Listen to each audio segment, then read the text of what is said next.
Thank you for joining us today. I'm Buffy Rojas Leach, Director of Communications for DRI International. Welcome to our webinar on the subject of operational resilience with BDO, a Director's Circle sponsor for DRI 2023, our annual conference coming to Austin, Texas, February 26th through March 1st. Our BDO speakers for this subject are DJ Rath, Director of Risk and Resilience, David Lindstedt, Senior Manager of Risk and Resilience, and David Glazai, Risk and Resilience Manager. Please note, this is a sponsored webinar with content produced by BDO. The information contained in this presentation represents the views and opinions of BDO and does not necessarily represent the views or opinions of DRI International. We're very happy to have you all with us here today. All right. Well, hello and welcome everyone joining. Wishing everyone a very happy new year if it's still not illegal to keep wishing happy new year at this time of January. We have a very exciting session today. We hope we will in some capacity educate, enlighten, and entertain you. We will talk about an industry buzzword, operational resilience, that's been making its rounds. So professionals like yourself and me included have been grappling for quite some time. What is it? Why should you care? Who should be doing it? Is it another compliance item I should be worried about? Is it really mandatory? Is it another cost center item? Is it something new or something old? Well, we hope by the end of this session, you will carry home some insights as to what it is and what it is not. But more importantly, hopefully it triggers some thoughts for future utility. So sit back, relax, grab a coffee, tea, or any of your favorite beverage, and let's get this rolling. So we will kick off with some introductions, then we'll set the context for what operational resilience is, the evolution of operational resilience. Then we'll jump into how can you really incorporate and implement operational resilience in your firm, and leave you finally with some key takeaways that you should consider for yourself or your executives in the firm. So before we jump into the actual operational resilience, let's kick off with some introductions. My name is Dev Jyoti. I conveniently go by DJ. I have been with BDO for almost 14 months now. I serve as a director out of the Chicago office. Been in the space of resilience for almost 15 years, doing business continuity, disaster recovery, crisis management, third-party risk assessments across different industries and across countries. Joining me today is my dear friend, David Lindstedt, who is a business continuity and organizational resilience professional with over 15 years of experience partnering with Fortune 500 clients and not-for-profit organizations to prepare for and respond to disaster and incidents. Most importantly, he is the author of the books Adaptive Business Continuity and Building Resilient Organizations, as well as dozens of industry articles. David, who is also known as Doc, currently serves on the editorial board of the Journal of Business Continuity and Emergency Planning. He also serves as a founding member of the Adaptive Business Continuity Advisory Group, which is a non-profit association dedicated to the advancement of business continuity methodologies. Also joining me today is another David Glazai, who is a manager with 7+ years of experience developing strategies to improve technical and business resilience across industries. David has worked across 8 industries and prides himself on helping clients identify and mitigate risk to their most critical business resources. David has acquired bachelor's degree in finance from the Robert H. Smith School of Business at the University of Maryland. So before we jump into the abyss of knowledge sharing, I think some disclaimers are justified at this point. The points that we'll make today are subject to interpretation and by no means serve as a gospel of truth to abide by. Second, while there is much consensus around traditional business continuity, driven primarily by regulations, as you might expect, not so much for operational resilience, with the caveat of UK FSI, Bank of England joint paper, and the EU DORA law in practice. Operational resilience continues to be an evolving concept, especially in terms of its relevancy and applicability. And in this ever-revolving risk landscape, we, including myself, three of us, are not going to be pretending to be subject matter experts. Rather, we'll serve as subject matter enthusiasts looking to grow together via idea sharing as we are doing together today. Finally, the goal is not to establish a standard in this session, rather leave you with thought-provoking ideas to mull over. Now, what is resilience? As the catchphrase says, according to the great researcher Stephanie, there is no consensus in the industry about what resilience really means and what elements it contains.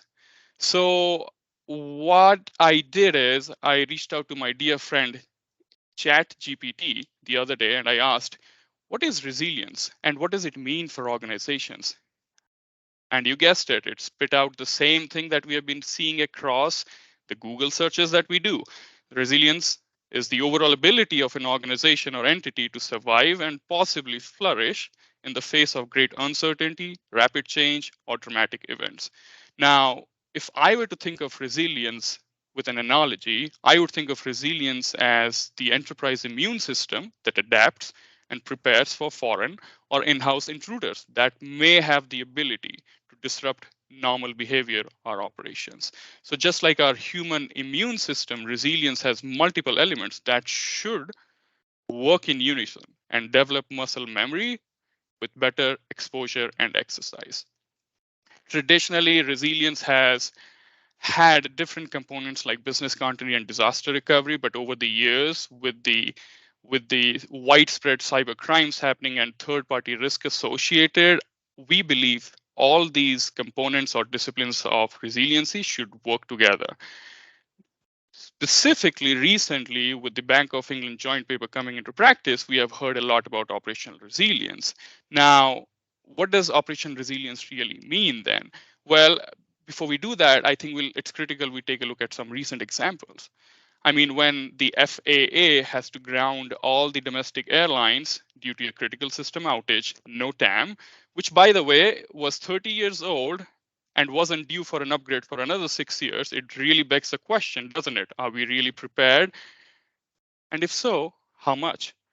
When thousands of small business companies and critical infrastructure gets ravaged with ransomware, again, it begs the questions, what is the insight that we have into cyber preparedness? And finally, when TSB Bank in the UK is fined with 49 million pounds sterling, does it mean other banks should get their act together? And what does it really mean for the banks in the US? Operational resilience has been an evolving concept which started way back with business continuity. But in order to understand operational resilience, it is imperative to understand how we got here in the first place. So let's look at the evolution of operational resilience. All right, I think that's my cue. Thanks, DJ. That's a good analogy. I hadn't heard that one before. I like that. Okay, so if it were me attending this session, the first big question I would have is what the heck is operational resilience, and we'll hear more about what it might be later. The second question is, do I have to? Who's gonna make me do this? So where is all this coming from? Well, the answer to the do I have to is complicated. Let me try and over summarize it, and then I'll parse it out a little bit more. And I'm going to spend a little time on these two slides because this is important, but don't worry, I'm not going to read them to you. So do I have to? Well, I think if you're in the finance and insurance business in England, and you particularly have something to do with technology, the answer is, yeah, most likely someone's going to make you, but not maybe necessarily. If you do finance and insurance and have something to do with data and IT in the European Union, the answer is, yeah, probably. Most likely you're going to have to do something that has to do with operational resilience. If you're in the US, the answer is, well, maybe. If you don't do anything with any of the finance or insurance industries in England or the EU, then maybe not. There isn't legislation yet, with maybe a tiny little caveat here in the United States for this. And if you're not in any way involved in banking and finance anywhere in the world, then probably not yet. No one's going to make you. Although in a minute we'll talk about maybe why you might want to. So let's look at some of the drivers here. The first one that isn't called out here but is important to keep in mind is GDPR. That has some language that is similar to what we're talking about in operational resilience, particularly for IT data. And we see that it seems to have some teeth in that Meta just got fined by Ireland for some millions of dollars. Of course, I think that'll get tied up in court for quite some time. But there are clearly instances now where the governments are looking to use that to levy fines. The next is the Bank of England supervisory statement, and I have a copy right here. And basically what that says is that, well, and let me go on to the next one too, because that is also kind of in conjunction with the DORA standard, which I have a portion of right here. Why a portion? Because it's 258 pages of fun bedtime reading. So that is the Digital Finance Digital Operational Resilience Act, DORA, which was signed which was assigned by the European Council in November of 2022. So that is live to some degree. And what the Bank of England standard says and what the DORA standard says is, hey, if you have anything to do with IT and finance in the European Union, don't muck it up. Don't screw it up. Keep your ducks in order. Don't get hacked. Don't leak data. Don't be attacked. Get your ducks in a row because of the interconnected nature of the financial banking system in the European Union and around the world. Now, this gets interesting because there is much of the 258 pages has to do with the teeth of this standard and why and the legal standpoints from where they could fine you. And here's an interesting bit. Oh, then that's the other one. Here's an interesting bit. It even turns out that if you're going to in some way provide digital services to banking in the European Union, according to DORA, you have to establish some sort of presence, maybe a physical presence inside of the European Union. So you need to read this carefully. That's what we'll say here. You need to read this carefully. You need to be aware of the implications. And so where we have, for example, the CMMC standard it's not standard, policy in the United States for any Department of Defense contracts. We also have the sound practices to strengthen operational resilience from the Federal Reserve. None of those have kind of the same teeth or fines or other things. The last thing I'll say on the standards is the Bank of England standard was put into effect in March of 2022, and it has language that says that senior management are expected to take responsibility, blah, blah, blah, blah, blah. You are expected to have a prioritized plan which sets out how you're going to comply with this standard by Monday, good to know, Monday, March 31st, 2025. So some advanced notice there that you should be working on those things. All right, I told you it's going to take a long time on those slides, and I did. So the third question, I think, is something like this. Okay, well, if I don't have to, why might I want to? Okay, so look, To some extent, and I think DJ and David are going to talk about this later, part of the reason we have operational resilience is because it comes out of business continuity, it comes out of disaster recovery, it comes out of, quite frankly, living and working and running an organization in a VUCA world. That's volatile, uncertain, let's see, what am I missing? Volatile, uncertain, complex, and ambiguous. Hey, it's a crazy world out there, and quite frankly, it's not getting any less crazy. It's a very interconnected, complex, in the terms of the Cynefin framework complex as a technical term, with wicked problems.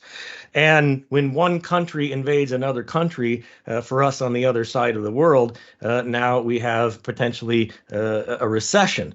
When we have a COVID outbreak in one country, it leads to the great resignation in the world. Well, how would you have predicted this? Well, you couldn't. As Nicholas Taleb says in his books on black swans and anti-fragile, you can't predict the things that are going to happen in this world, and that is going to happen faster and faster. So how the heck are you supposed to prepare for big events and shocks that you cannot predict?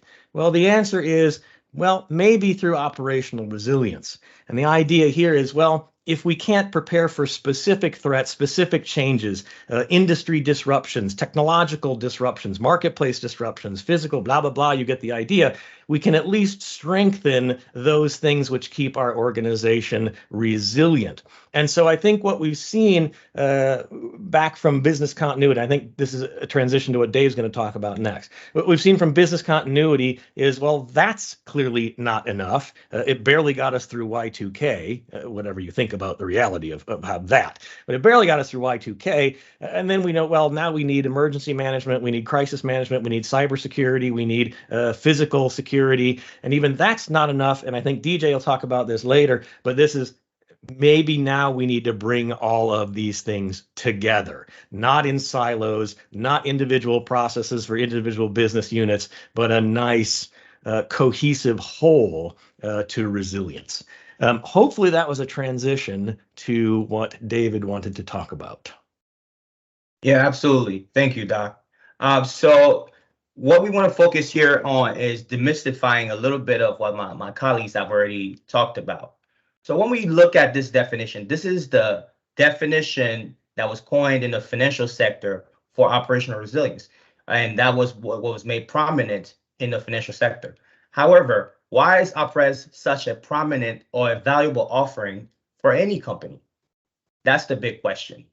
And when we look at this definition at the very top, you'll notice words like prevent, adapt, recover, etc. These aren't new terminology. This is how we've always understood resilience to be. So the question is, what changed? What changed is the types of disruptions that we're now talking about, and also the response warranted for those disruptions. What we've seen in recent years is that disruptions have become more destructive, more frequent, and most importantly, far beyond the scope of a traditional business continuity plan. Now, why is that? It's because when we think of a BC plan, it is usually focused on relocation of staff or reassignment of work. Now, there's nothing wrong with that. But what about when, your workspaces and your people are completely fine, but it is your machines that won't turn on? Or maybe your ATMs won't release any cash. Or maybe it's your data that's been corrupted or stolen. Or maybe even the entire world is now sheltering in place for months and months. You get the point. Modern business disruptions require modern solutions. That's what makes OpRes so attractive as an offering to any company. So now let's dive a little deeper into what is OpRes and what is not OpRes. The first thing, I don't want to keep picking on BC. I know that's been kind of the theme so far. But the very first thing, it is not business continuity by a different name. The scope is different, the strategy is different, the impact is different. The second thing, it is not exclusive to the financial services industry. And what we mean by that simply is that although financial companies may deal with more regulation scrutiny, being that they're regulated, it does not prevent any company from implementing the components and the benefits of OpRes.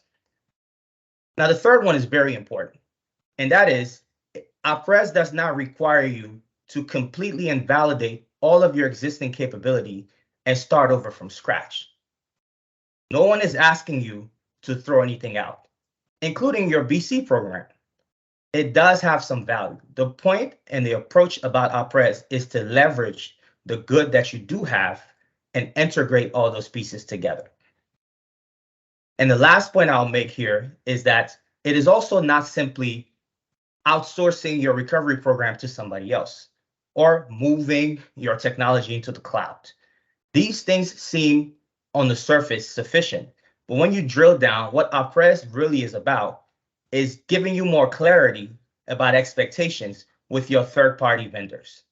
How should you manage your third-party risk? It also gives you more understanding and control about how to hold your critical vendors accountable for the services and products they provide to you. So I'm going to move on now to the next slide. Okay, so what we want to cover here are some of the driving factors behind operational resilience. And you've noticed we've hit on some of these already, but let's get into some more specifics. What are the 6 things that we've seen that kind of changed the game when it comes to operational resilience? The first being changing consumer behavior. Simply put, customers expect better and faster. That has been the theme for the last decade or so.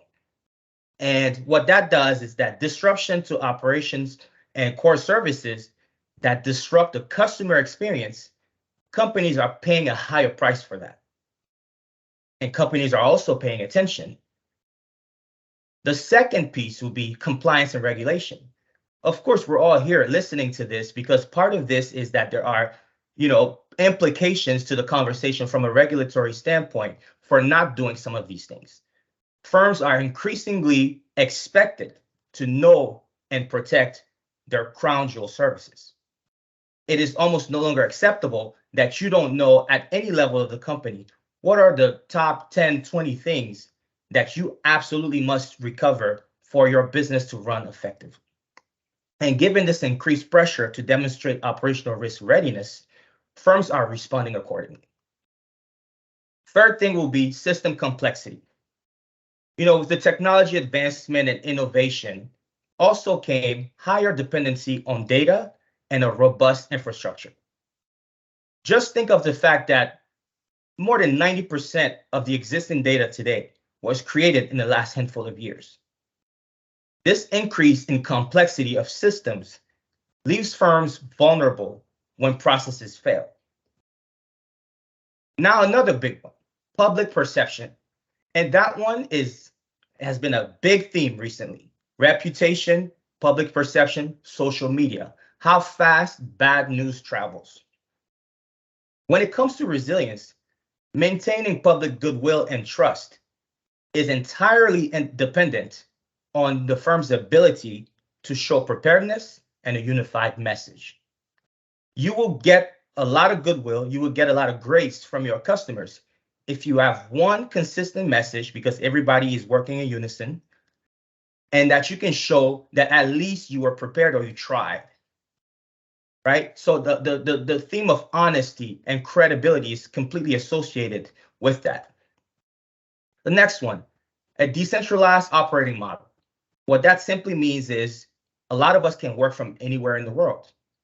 And that presents new challenges, the complex value chains that we're now seeing, the way that we are integrated with our critical vendors, forces us to now think of new ways to fight additional risk, whether it's through governance, oversight, and more planning.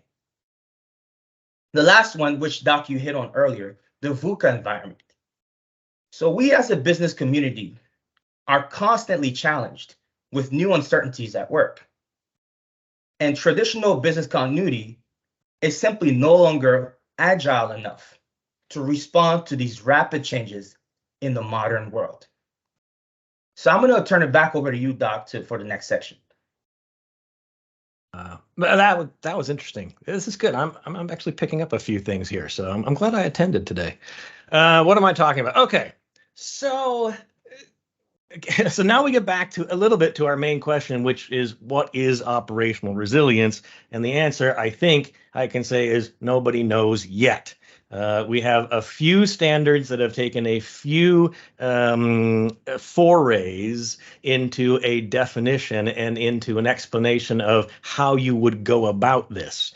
So quite frankly, we don't have a lot of fodder for the canon yet to really see what this might mean. The items I have up here are 5 of the 8, I think, that come out of the Bank of England supervisory statement. I pick these because they seem the most relevant, and quite frankly, I think they're the easiest to swallow, particularly if you have anything like either an ITDR or a business continuity background, or if you're just working in that field. So let's not overcomplicate this. Let me go through this somewhat quickly.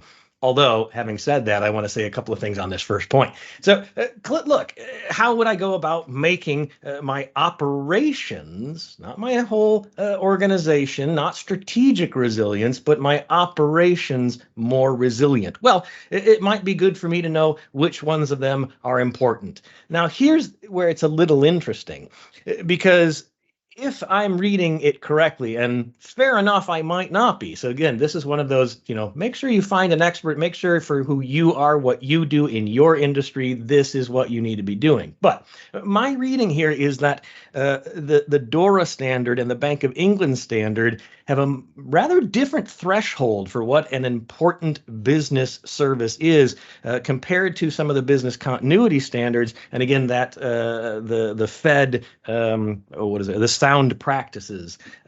I think that the Bank of England and the European standards have in mind a much smaller cut of all of operations, the absolutely critical business processes, business services, particularly those that are provided to other organizations and businesses and through APIs to other systems. Whereas I think the American standards in both business continuity and again from the Fed, I think are looking at, well, look, even something like payroll is important, because if you're not paying your people, they're not going to do the work for very long and you're going to be in trouble. So just a note there, which again is why I think you want to work with somebody that is very familiar with these standards, the backgrounds and these things. It's not a slam dunk here. So look, first thing you might want to do is identify what the important things are in your business, that in your operations, that you want to protect, that you want to be resilient. Awesome. Next, set some tolerances there.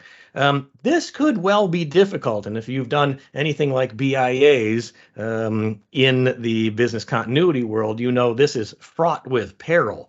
But at least we can say at the surface something like, well, it would be good to know for these really important things you do, when you would need to get them back up and running. And we'll leave it to you to think about how we might get to those kinds of solutions. Then, well, let's protect them. We need to take some steps to make sure that they really can stay within those tolerances. This ain't really rocket science, but there is a lot of nuance to it, I think. So, hey, we need to take those steps. We need to buy the resources. We need to train our people. We need to improve the competencies. Lord help us, we might even need to talk about some soft skills during this time of the Great Resignation to keep our people interested in and working through this. We want to then map out, well, actually, I say then, but that's not entirely correct. We might do 4 and then 3 and then 5, or 4, 5 and then 3. It's not entirely clear yet that this is a linear process. We want to map out, okay, look, what are the gives and gets? What is the systems, the inputs and the outputs for these? And then, well, when we've done all of this work, we might well want to test and see, is it actually going to work the way that we think it's going to work? And by the way, the answer is no, but you need to find that out for yourselves and then make those improvements. And now we're back probably to step 3 or maybe 1 or 2 again. So that's a way you can start thinking about this. Next slide is, take a step back though. think about what DJ has said. Think about what David has said about why we're even talking about this today. And we're starting to run out of time a little bit. So I'm not going to take a lot of time on this, but here we go. I think most executives, and maybe I'm going too far in this statement, but I'm going to say many executives picture business continuity and ITDR and cyber as an overhead and as something maybe particularly for business continuity that is compliance driven. I wouldn't necessarily do this if I didn't have to do it. But as David has pointed out, the world today ain't the one of 10 or 15 or 20 years ago. The speed of reputational impact is much faster. The integrated nature of what we're doing is much more, well, integrated. So it's important for us to think, well, I don't have some of the leeway I used to have years ago. I don't have some of the flexibility, the margin, and the give that I used to have. And quite frankly, look, if I do a worse job of recovering from a disaster, an outage, an event, my competitors are going to be right there to snap up. And we can talk about Southwest Airlines if we wanted to there too. What did we learn from COVID? Well, documents and shelfware, even some of the best documents and shelfware, they just weren't used. That's not what people went to, right or wrong. That's not where people went in a disaster, in an event, in a major incident. They didn't pull the binders out and, oh, here we go, let's read from page 1, where up at the top it says, don't panic, and move on from there. Well, what did work? Well, what worked were capabilities. If you had, and again, I'll just talk specifically about COVID, but we could talk about Christchurch, we could talk about Hurricane Katrina, we could talk about Fukushima, we could talk about any prolonged disaster or acute disaster. What works is those capabilities that are already in place. Do you have a team that's flexible? Do they get along together? Can they work together? Do they have the same vision, the same mission? Do they have the resources they need? Did they have the work at home capabilities so that when you close the doors, everyone could work at home right away and didn't have to have new VPN licenses? You know what I'm talking about. So for operational resilience, think more customer driven, competition driven. Think of it as an advantage in your RFPs and your contracts. And I'm seeing a lot more language in there about these types of things and those capabilities.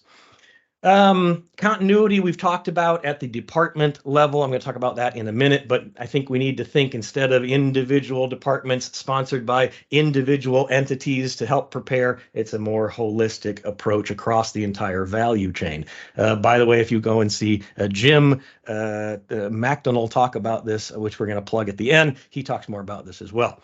And then I think certainly 10, 20 years ago, we were more looking at maybe internal threats or process-related threats. Maybe that's not right. Maybe the better way to put this here is something like individual threats that would take out pieces of our operations, as opposed to, wow, now everything is in trouble. We have a technology disruption. We have I'm a university, and now this crazy artificial intelligence is writing papers for my students, and I don't know what to do about that. I might have to change my teaching practices. Big impacts with big effects, and across the entire value chain. All right.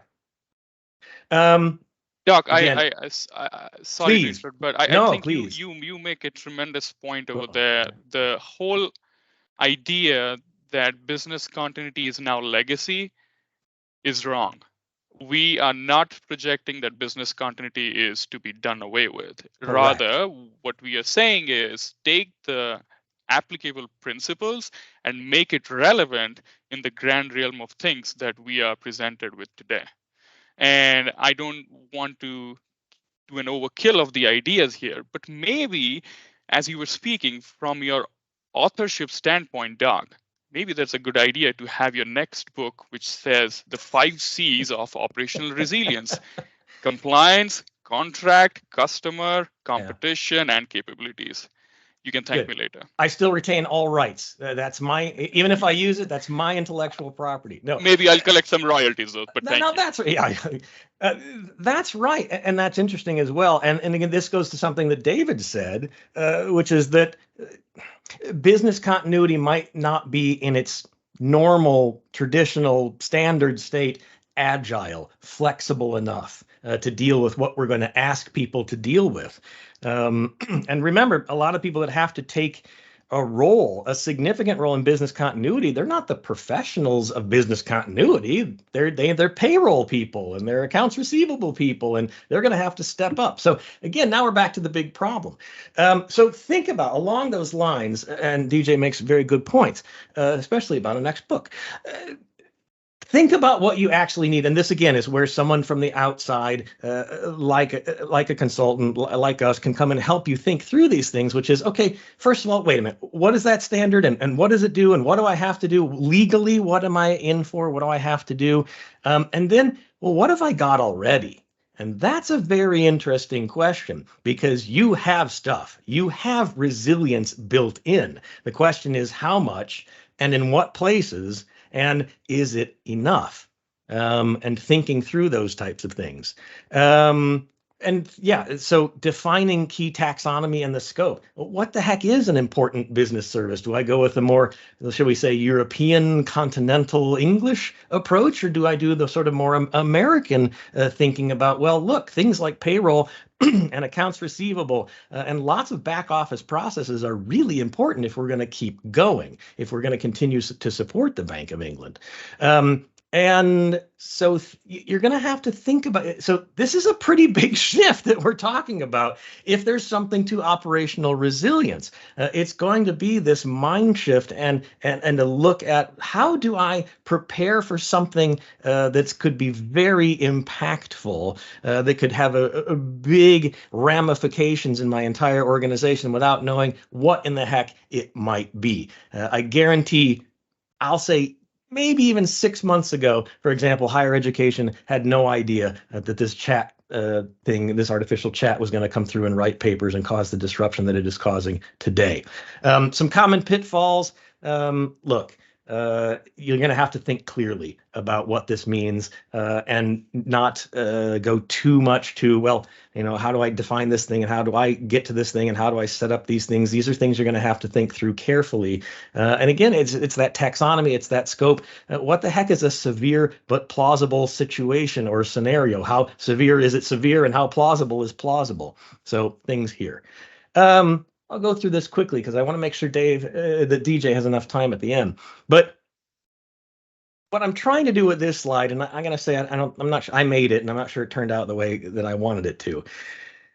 Instead of thinking of silos, not only in terms of our businesses, our business units, our processes, but also in terms of resilience. Typically, we have a cybersecurity that doesn't talk to business continuity, that doesn't talk to the crisis management team, that doesn't talk to the physical emergency management team, that doesn't talk to the IT/DR team. Well, guess what?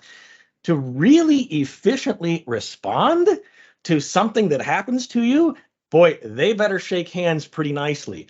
And they better be able to spin things up and spin things down and share information and share resources, because I'll go back to that previous slide. If they don't, somebody else will.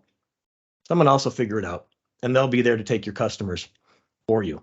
So instead of thinking of these business silos, these response silos, these preparedness silos, we've got to find a much more holistic picture to this.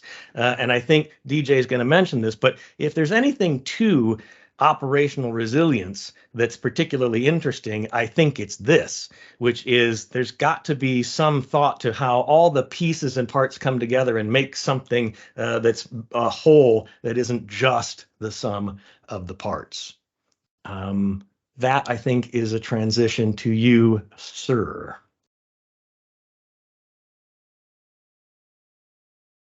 David, you're on mute. I'm talking on mute. At least one of us have to do that, right? It's okay, expected. thank you, Doc. Yeah, so we've covered a lot of ground, right? But the question remains, and so let's just answer that question. Is operational resilience right for you? The short answer is yes. As long as you recognize that you cannot control every aspect of your business, and that you want to at least attempt to be prepared for evolving risks, this is something you should at least consider.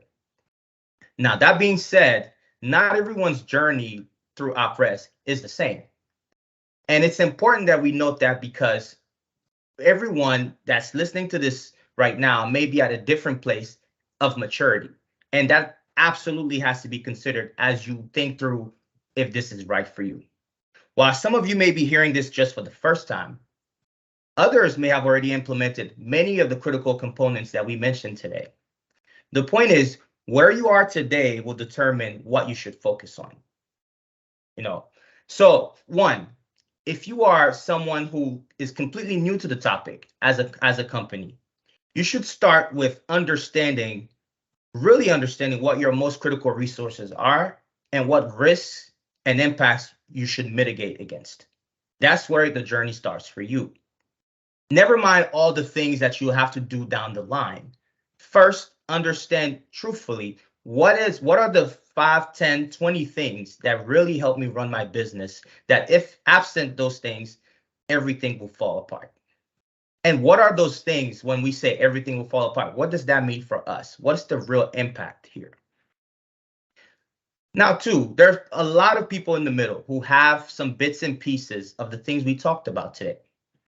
And maybe you have these different programs, but they're not as connected as they should be, or they operate in a disjointed fashion. What your focus should be is establishing a common governance structure, as well as reducing duplicate effort. You might be doing things twice, not knowing that you are, because your programs aren't connected, because the way that you assess an incident is different for every single department, every single component of resilience. So you might want to look into your taxonomy. You might want to look into your reporting and oversight structure, or even your policies and standards, to make sure, again, that there's not a bunch of repeats and wasted efforts. So that's where the journey for someone who's in the middle would be. Now let's talk about someone who's more mature in their journey, because there are some out there who've been doing this for years and aren't necessarily surprised of the things we're talking about today. And if you have connected all the aspects or multiple aspects of your program already, your focus should be continuous growth, scaling, sustainability, and perhaps building a community of practice around resilience as just a field, a domain, so that new people that enter your environment are immersed into that culture of resilience. The best plans are the ones you don't need to pick up. That's the philosophy here. So I'll turn it back to DJ now to cover the rest.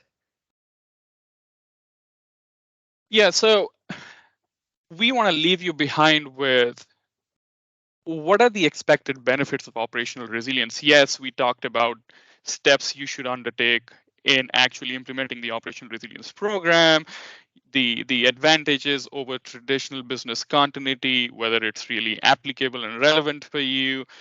I mean, I can ask ChatGPT to list out 10 different benefits of operational resilience, and it spits out pretty good answers. I will guarantee you that. But to keep it short, I think, for far too long, risk preparedness and resilience concepts have been considered a cost center for executives. I think it's time we change that narrative to more of a revenue enabler compared to a cost center. I know it's very challenging to quantify the benefits of operational resilience, but it is not entirely unfeasible. So think of what you or your company really stands for, or what is the reason for being or existence, right? And work backwards from it. What if you are operational or are interrupted? Will it make your services and product to customers go kaput?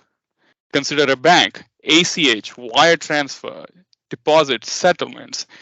If these capabilities don't function for your customers, they will move on to other bank. It's the revenue lost right there. So let me give you a few examples of how we may be able to quantify indirectly, though, the benefits of doing operational resilience.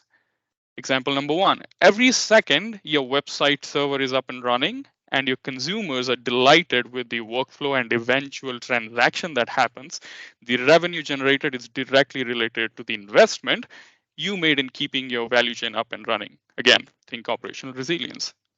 Every day that goes by with your firm fending off those malwares and ransomwares is directly proportional to the investment you made in cyber preparedness. Again, think operational resilience.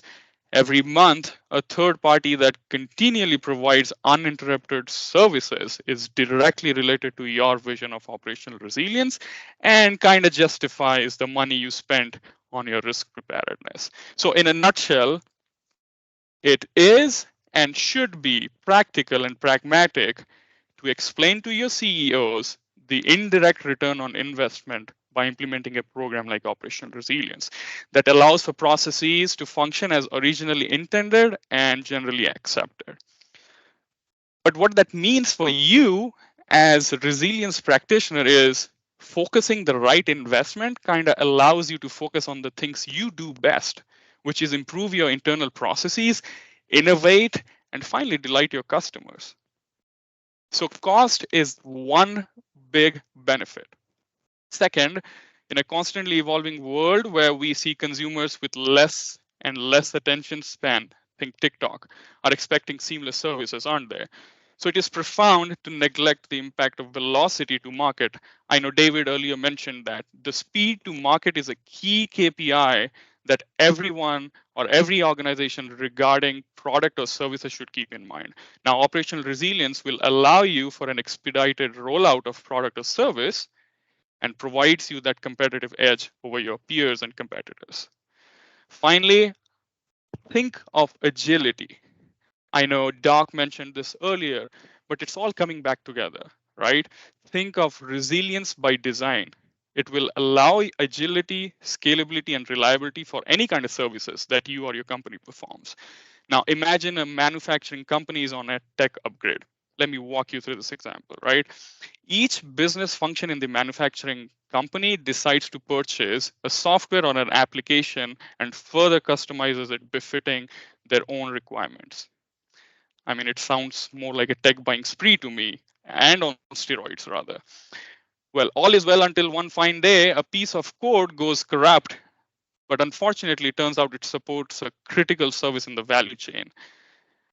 Turns out troubleshooting will take time because guess what? It's hidden in the layers of bespoke customizations that happen. Now, this lost time translates to lost time to customer and ultimately lost revenues. So furthermore, let me take it a step further.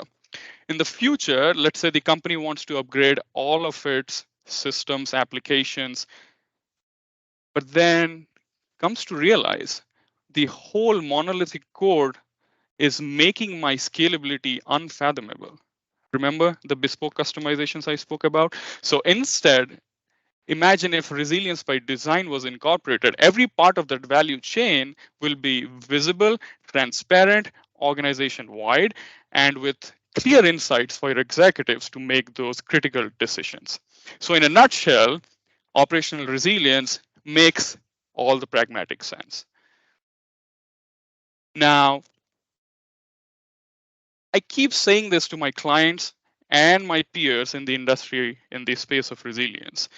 We all debate and discuss as we are today about what does that final goal look like.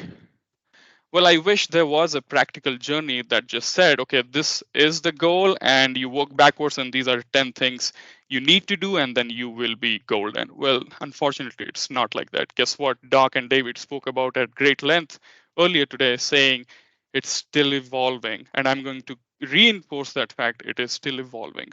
But what you can do is instead of focusing on the grand destination out there, you can focus on taking those baby steps and focus on the journey instead. Like I said earlier, we are not an expert and nobody in the industry should claim they are a subject matter expert in operational resilience or has a fail-proof strategy for operational resilience. I encourage all of us resilience practitioners to come together, collaborate on this important topic and come out with thought pieces if there aren't already, but making sure it forces more compliance and regulations that makes the job easier for industry people out there.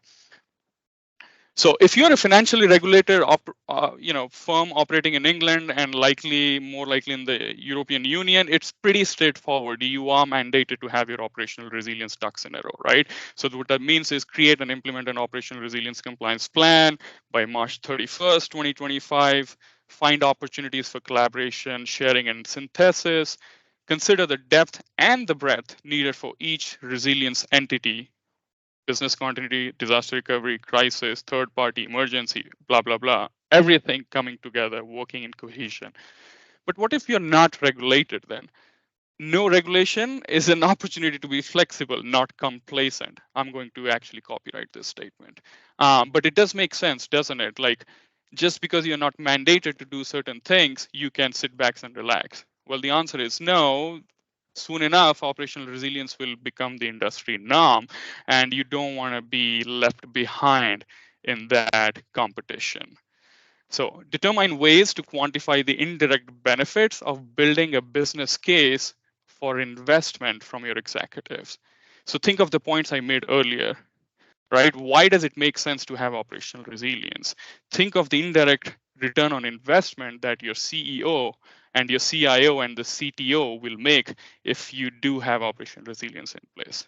And finally, I know it's no way to quantify, but it is hyper imperative that you start with a mindset shift. And that mindset shift should trickle down and have a ripple effect in the entirety of your culture in the organization. Never for a second take for granted the resilience professionals work in the industry.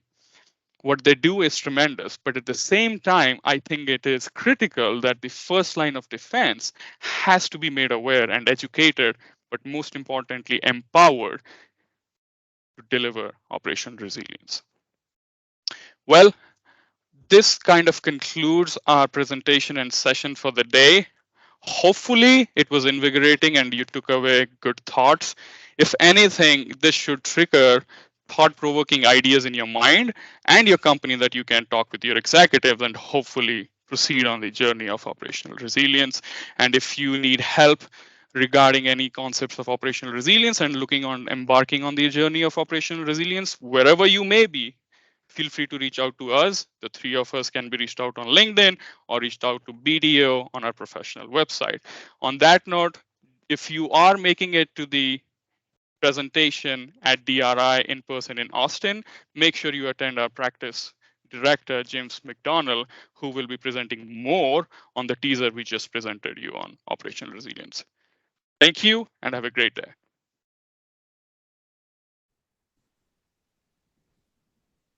Thanks again to our BDO speakers. We hope you'll join all of us at DRI 2023 in Austin, Texas, February 26th through March 1st. In addition to our sessions on resilience, cybersecurity, and real-world case studies, we'll have special tracks for hands-on workshops and women in business continuity management. And of course, the winners of our annual Awards of Excellence will be announced at our gala dinner and presentation.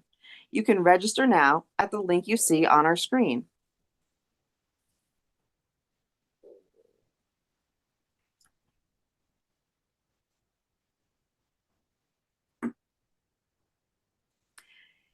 If you have questions that we didn't cover, give us a call at 866-542-3744. A recording of this and all of our other webinars is posted on drii.org.